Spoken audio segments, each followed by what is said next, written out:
चितवनको एउटा हस्पिटलले चाहिँ सुत्केरी दिदीलाई मारिदिएको छ। हस्पिटलको लापरवाहीको कारण चाहिँ उहाँ दिदीको चाहिँ मृत्यु भएको छ हैन।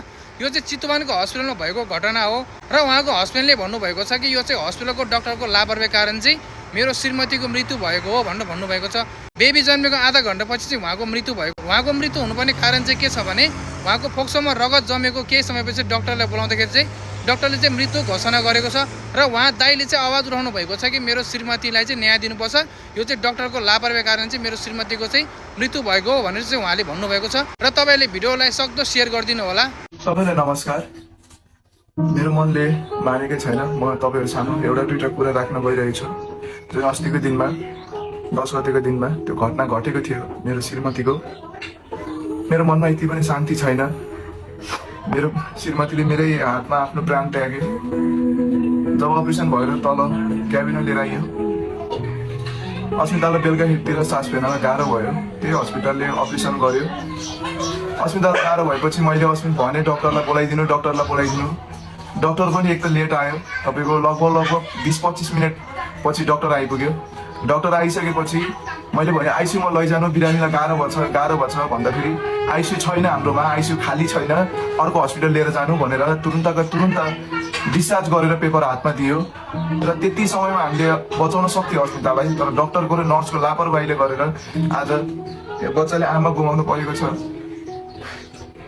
त्यो नर्सहरूले पनि भन्यो त्यो मुखबाट हालेको पाइपले हो, रगत आएको भन्न थाल्यो।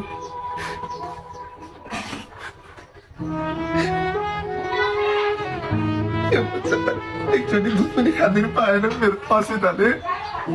सबैजनाहरू मिलेर मलाई दबाब दियो, बच्चाको भविष्य हेर, जानी त गइसक्यो छोडेर, दुईटा बच्चाको भविष्य हेर, अब तिनीहरूले पढाइदिन्छु भन्ने छ, स्वास्थ्य फ्री गरिदिन्छु भन्ने छ भन्यो। तर मेरो मनले मानेको छैन। जुन डक्टरले अपरेसन गर्यो अस्पताललाई, एकचोटि हेर्न पनि आएन त्यो डक्टर, बिहानदेखि बेलुकासम्म चेक गर्न पनि आएन बिरामीको हालत कस्तो छ भनेर। अनि अर्को कुरा, मैले आइसियू माग्दाखेरि आइसियू पनि दिएन।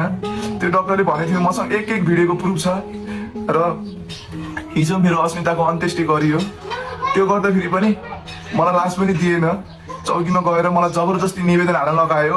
हस्पिटलको गल्ती छैन, हस्पिटलपट्टि मेरो कुनै पनि शङ्का छैन भनेर त्यो पेपरमा मलाई साइन गर्न लगायो। म होसमा पनि छैन र त्यो पेपरमा मैले साइन पनि गरेँ। मलाई सबै दबाबमा गर्न लगाए यिनीहरूले।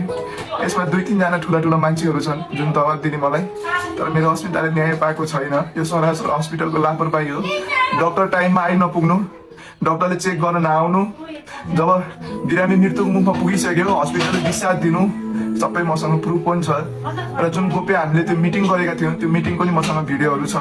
हस्पिटलले मलाई यो गरिदिन्छु त्यो गरिदिन्छु भनेर मेरो मुख थुन्न खोजेको छ र धेरैजनाले मेरो मुख बन्द गर्न खोज्नु भएको छ, बच्चाको लाइफ बनाइदिन्छु भनेर। तर मेरो यो दुईटा बच्चालाई म पढाउन सक्छु, लेखाउन सक्छु, तर मेरो अस्मिताले न्याय पाउनुपर्छ। यस्तो घटना फेरि कसैसँग नै नहोस्। त्यसरी कालमा ध्यान गुमाउन नपर। मेरो बाबुले आमा देख्नु पाएको छैन। कति सपनाहरू त्यत्तिकै गए। सक्दो सेयर दिनुहोस्।